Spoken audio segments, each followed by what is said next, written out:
અને આજે તો તમે બધા એક સરસ મજાનું તમે કરેલી મહેનત,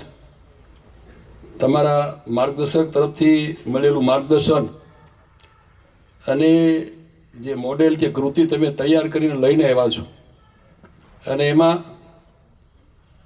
તમારો જુસ્સો, જોમ, આવડત, તમારી સ્કિલ તમે આજે પ્રદર્શિત કરવા આવ્યા છો. ત્યારે એવા આજના આ પ્રી વાઇબ્રન્ટ એક્ટિવિટીના ભાગરૂપે આપણા રાજકોટ પહેલાં મોટાભાગે વાઇબ્રન્ટ એક્ટિવિટીઓ બધી જ ગાંધીનગર ખાતે એટલે સેન્ટ્રલાઇઝ હતી. દેશના વડાપ્રધાન અને રાજ્યના માનનીય મુખ્યમંત્રીમાં ખાસ ભૂપેન્દ્રભાઈએ પણ આ ફક્ત ગાંધીનગર પૂરતી સીમિત ન રહે અને વાઇબ્રન્ટ એક્ટિવિટીઓ અને એના કાર્યક્રમો ઝોન વાઇઝ થાય, એટલે એમ ચારેય ઝોનની અંદર જે આ વાઇબ્રન્ટ યોજાવા જઈ રહ્યું છે અને એના ભાગે આપણે આજે મળ્યા છીએ. આપણો રાજકોટ રિજિયનલ લેવલનો જે આજે તમે બધા જ જે મોડેલ સ્પર્ધા માટે પ્રોજેક્ટ લઈને આવ્યા છો, આપણી જે ટેકનિકલ અને યુવાઓને કઈ રીતે એને જુદા જુદા જે ઉદ્યોગો આવતા એ પ્રમાણે અથવા તો એનામાં કયા પ્રકારની સ્કિલ, આવડત, એનામાં શું શીખવા અને શું કરવાની તત્પરતા, ધગસ છે એને ધ્યાનમાં રાખીને જે રીતે દેશના રાજ્યના માન્ય મુખ્યમંત્રી હતા અને તેથી દેશના વડાપ્રધાન આદરણીય નરેન્દ્રભાઈ બન્યા ત્યારથી જે રીતે એને યુવાઓને મહત્વ આપીને, પ્રાધાન્ય આપીને એનામાં રહેલી શક્તિ, કૌશલ્ય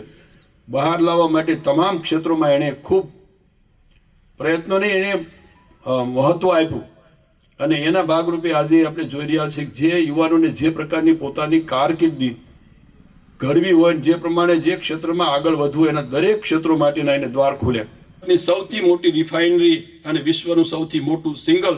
લોકેશન રિફાઇનિંગ કોમ્પ્લેક્સ પણ એ આપણા જામનગરમાં એટલે સૌરાષ્ટ્રમાં આવેલું છે. એટલે ટૂંકમાં કહેવાનો ભાવાર્થ એ છે કે સૌરાષ્ટ્ર તમામ ક્ષેત્રને લઈએ ઔદ્યોગિક ક્ષેત્રમાં હંમેશા અગ્રેસર રહ્યું છે અને એને હજુ પણ આવતા દિવસોમાં વિશેષ મહત્વ કઈ રીતે મળે અને સૌરાષ્ટ્ર એ આ ક્ષેત્રમાં ઔદ્યોગિક ક્ષેત્ર હજુ પણ કઈ રીતે આગળ વધે અને એના માટે જ આજે તમે સરસ મજાના મોડેલ લઈને આવ્યા છો. એમાંના કેટલાય એવા વિદ્યાર્થીઓ હશે જે પોતાની સ્કિલ, આવડત, નવા ઉદ્યોગો આવે છે એને અનુસંધાને નવા મોડેલ મૂકીને નવા અહીંથી તમે જે કંઈ તમે તમારી મહેનત, શોધ, પ્રયત્નોથી કહ્યું એ ઉદ્યોગોને કયા પ્રકારની સ્કિલના કેવા માણસો જોઈએ છે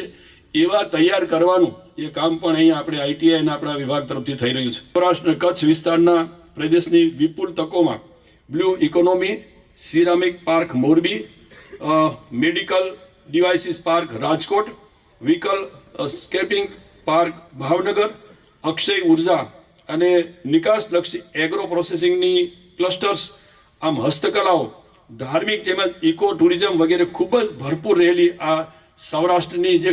ક્ષમતા છે, આવડત છે અને એની સાથેના સ્કોપ છે એ બધાને ધ્યાનમાં રાખીને ઉત્તમ એનો લાભ લઈ શકાય એ માટે વિકસિત ગુજરાત 2047 એ એક વિકસિત ભારતમાં એના એક પૂરક તરીકે અહીંથી ગુજરાતની શરૂઆત થાય અને વિકસિત ગુજરાત બને અને એના અનુસંધાને 2047માં જે દેશના પ્રધાનમંત્રી આદરણીય નરેન્દ્રભાઈ એક વિકસિત ભારતના સંકલ્પ સાથે જે આગળ વધી રહ્યા છે એમાં આપણે સૌ પૂરક બનીએ એવી પણ મારી તમને સૌને વિનંતી છે. આ સમિટનો આગવો હેતુ સ્થાનિક ગૃહ ઉદ્યોગોને મંચ પૂરું પાડવાનો છે, તેમને વૈશ્વિક મંચ સાથે જોડવાનો આ કોન્ફરન્સ થકી મોકો મળશે. તેમજ માનનીય પ્રધાનમંત્રી જે રીતે એક સ્વપ્ન સાથે આગળ વધી રહ્યા છે, હર ઘર સ્વદેશી, ઘર ઘર સ્વદેશી, એના સંકલ્પના સાકાર કરવા માટે અને આગામી દિવસમાં એક 2047 પહેલાં ગુજરાત એક વિકસિત ગુજરાત બને અને 2047માં એક વિકસિત રાષ્ટ્ર બને એ રીતના સ્વપ્નને રાજ્યના માનનીય મુખ્યમંત્રી અને પ્રધાનમંત્રી જે રીતે પ્રયાસ કરી રહ્યા છે એનો સંકલ્પ છે, એમાં આપણે સૌ ક્યાંક ને ક્યાંક સહભાગી બનીએ એવી મારી આપ સૌને વિનંતી છે.